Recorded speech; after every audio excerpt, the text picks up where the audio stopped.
it's me, Stormie. Okay, so we talked a little bit in the last video about what it means when a planet is in detriment, but I wanted to make another one to break down the planets so I can tell you what they worry about when they are in detriment. So let's just start up here with the sun. So the sun is going to be in detriment or uncomfortable in the sign of Aquarius, and that's because it's the opposite of Leo. Now the sun itself, remember, it governs Leo. It's the self, it's the individual. It's like, here's my individuality, and I am taking that individuality and I am being large and in charge, right? So the sun is very comfortable in Leo, in a fire sign, being that individualistic piece. Now in Aquarius is first of all an air sign, so we know it's a double sign, right? Like, it's not just doing one thing, it's going in multiple directions. Now the other thing is, Aquarius does not express himself in an individual form. He is the individual that gets defined as a part of a group. This is our group, our social mentality. So when the sun is in Aquarius, he gets worried. He's stressed out because he's like, I'm not going to be able to express my individuality here, because the only way I can be an individual is if I'm part of the group, right? And the sun's not necessarily in this particular capacity happy about that. Now, when we look at the moon comes into detriment in the sign of Capricorn. The moon itself, that relates to our emotions, our feelings, our emotional security, how I express my emotions, my unconscious, subconscious things, right? Like that place in my soul where I'm like, oh, this is how I feel.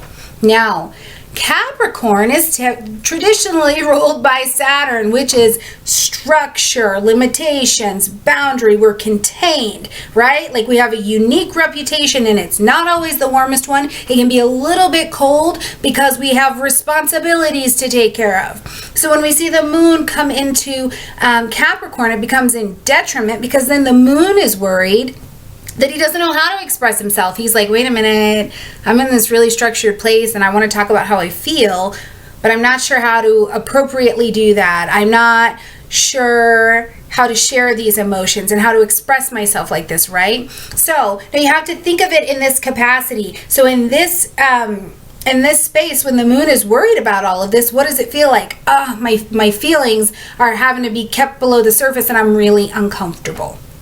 Now, when we look at Mercury, we see Mercury in detriment in both the signs of Sagittarius and Pisces. Okay, so Mercury is the planet that governs our communication, our intellect, how we learn, how we express things, right? Now, we have Mercury and Jupiter, who over here in this realm, they're actually very good together, right? They're wonderful because they expand the thinking. You can do all different varieties of thinking, because Mercury's over the lower mind, Jupiter's over the higher mind up here, higher education and things like that. Mercury is looking at those fine details. Jupiter is worrying about the big picture. This is quite the beautiful combination. However, when we look at Mercury in Sagittarius, Sagittarius wants to rule the truth, right? Pursue one unifying belief, and it changes and illuminates everything for us. Now, Mercury in Sagittarius is going to worry because the picture is too big. He's like, no. I'm about these fine details, and you're trying to find out one universal truth, and I can't handle all of that. I need small, fine details, right? Like, that's what I'm doing, not the grand scheme of things. Now we have Mercury over here in Pisces, which this is Mercury's least comfortable placement. This is like, for me, when I look at it, I'm like, Mercury in Pisces is a super detriment, because for any of the planets, Mercury here realizes that it's powerless, or it feels powerless, right? Because the way that Mercury expresses itself is with words that you can grab onto. They have meaning, there's depth and weight behind them. But when in Pisces, that usual strategy of thinking, getting things done doesn't work, because we're in a lot of water, right? We're in a lot of two different worlds, so words can become deceptive. I can't really discriminate or discern what somebody's saying to me, or I think they're saying one thing and they're actually taking it another way, or I'm taking it another way. So he's very uncomfortable in Pisces. Now, when we look at Venus, we see Venus in detriment in both Aries and Scorpio. Venus is our planet of relationships, partnerships, beauty, things like that. Venus does not like to be alone. And if you are a Venetian or have a lot of Venus, you know that that's true, right? Like there's two sides. There's always two sides. Even if it doesn't matter what you're doing. Venus likes to recognize things being put together, right? Now, when we have Aries over here, this Aries energy, it's fiery, right? And Aries, think about this, being our firstborn, Aries is pretty sure he's the only one out there, right? It's like, oh, other people are here? That's news to Aries. You know what I'm saying? Because they're focused, they're direct, they are moving their energy in one specific point, and boom, boom, boom, anybody who's getting in the way. Now we put Venus in this very individualistic sign, and she enjoys beauty and stability and comfort and these kinds of things, and she's not sure that she's going to get it. Right? Because Aries' approaches to relationships is very individualistic, and Venus is like, I can't work like that. I'm a two-person kind of planet. So she gets worried that she's not going to have that partnership where things are not going to come together and have harmony. Now, when we look at Venus in the sign of Scorpio, because she does like that stability, she likes consistency, slow and steady. That's the other thing in Aries. Aries wants to move all fast, and Venus is like, I don't work out. I'm good. I'm not up on my cardio. So when we see it's the same thing in Scorpio, Scorpio is still quicker moving than Venus is. And it's a lot more unstable, right? It's a water sign, so they can just kind of go with the flow and change directions and go to the underworld, hell and back, confront the darkness, right? Now, Venus in Scorpio, when she's rolling around in there, she's worried that she's not going to find stability. She's also worried that we're not going to come back from hell and back, right? That emotional connection is hard to find because we're journeying so deep and we're looking for something. We're a detective when Venus is in Scorpio, right? I'm a detective and I'm trying to uncover something instead of just celebrating the beauty around me. So Venus gets a little bit uncomfortable. Now, it's kind of like payback. Mars is in detriment in Taurus and Libra. Mars wants to go. He's focused, he's action, he's libido, he's single-minded. Keep that in mind, single-minded. He's moving forward when he can express himself and himself alone freely. Okay, and it's so funny. Like my teacher explains it as explains Mars as the engine of the car. It doesn't really care where it's going to go. It just wants you to turn it on, right? And I think that that's a beautiful way to express that. Now, Taurus is slow moving, right? We're delicate, we're deliberate, we're a little methodical, we're doing something practical, we are smelling the roses, we are weighted down by life, and it's good, and we're happy. Then we get Mars in Taurus, and Taurus has to get moving, right? And Mars worries he's never gonna get out of here, that he's never gonna get this movement that he needs. How is he gonna express himself? So one of the things that we do see with Mars in detriment in Taurus is that Mars can feel like he's trying to be contained, and you can only contain fire for so long, right, before it's going to push and explode. So we do see emotional tantrums that can happen here because Mars is very worried that he's never going to be able to express himself.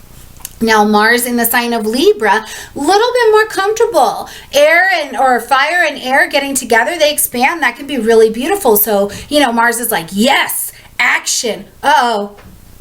Libra's an air sign. It's a double sign. So Mars is single focused, and Libra wants to go in multiple different directions. So Mars does not like that. He wants to point his efforts at one thing. So he worries that he's never going to get to his goal. He's never going to be able to pick a choice or make a decision that is positive, right? Because he's working on too many different ones.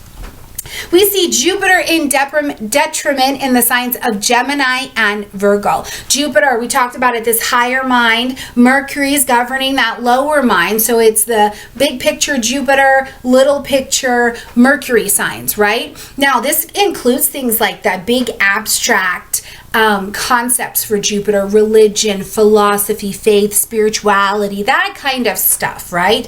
Now, when we see Jupiter come into Gemini, we have problems approaching things at a deeper level, because Gemini wants to keep it right here pretty superficial, right? Doesn't want to get into a whole bunch of the nitty gritty big picture stuff because we're worrying about the baby details, right? We need to do right here though. And so Jupiter worries in this sign that we're never going to get any bigger than the small details, that we can no longer see what the big picture is, and we're only making small-minded decisions or choices or concepts. Now, just the other side of that is when Jupiter comes into Virgo. Virgo's very concerned with the details, right? You know that. Jupiter faces much of the same frustrations in Virgo that it does in Gemini, but there's an even bigger problem when we get into Virgo, because Virgo wants to know why Gemini can't see the smaller picture. He wants to know why Jupiter thinks A, B, C, and D if there's no solid proof. Virgo wants proof. He wants you to show him. You know what I mean? And Jupiter's like, I don't need to be shown anything. I have faith. I just believe. And Virgo's not buying that. So you see how this can be a detrimental placement. He's worrying that we're never going to move forward because we don't have any concrete decisions, and I also can't provide. Okay, so we may see Saturn in detriment. It's in both Cancer and Leo. Now, Saturn is our planet who's responsible for responsibility, for structure, for order, for boundaries and restrictions and things like that. Nobody ever just goes out and is like, Saturn's the most fun planet I've ever interacted with, but he is important. Without Saturn, we wouldn't have form to the things that we have. It's responsible for our ability to grow and to mature and explore another dimension while also having some kind of structure to it. So Saturn is very, very important. Now, you have to keep in mind that Saturn's like the old guy. Right? He's like, there's rules, there's tradition, there's regulation. He's not very flexible. He's doing it this way because this is the way that it gets done. So when Saturn is in detriment, what happens is he's so tight and he's so rigid and he doesn't want to bend and he doesn't want to experience anything else, that's where the real challenges come from. So when Saturn's in detriment in Cancer, Cancer's nurturing, it's expressing itself, it's how I feel. I don't feel like this is the right tradition, and Saturn is like, oh my God, I'm gonna die here in Cancer, right? He's worried that we're never going to establish any kind of boundaries. He's worried about how to express himself without being cold or callous or unkind. But now when we see Saturn in Leo, Leo wants to just express, right? He's unique, he's individual, he's like, look at me, and Saturn's like, tone it down. Tone it down. So Saturn in detriment in Leo is worried about how his behavior is going to look. How does it look to other people? How does that make him look in his career? How does that make him look in his own eyes, right? He's so worried about behaving in a certain way because he's so rigid that it actually creates a lot of challenge. Now, what I'll tell you about all of these planets is to keep in mind that detriment doesn't mean problems. It doesn't bring problems. It can bring up this worried, stressful feeling that is easy to overcome as long as you take an action, right? So that is something to keep in mind. When we see detriment, it is not the end of the world, okay? A planet is a little harder when it's in fall, and we'll talk about that in the next video. All right, guys, like this video, comment, share, subscribe. Know that I love you, and I will see you very soon. Bye.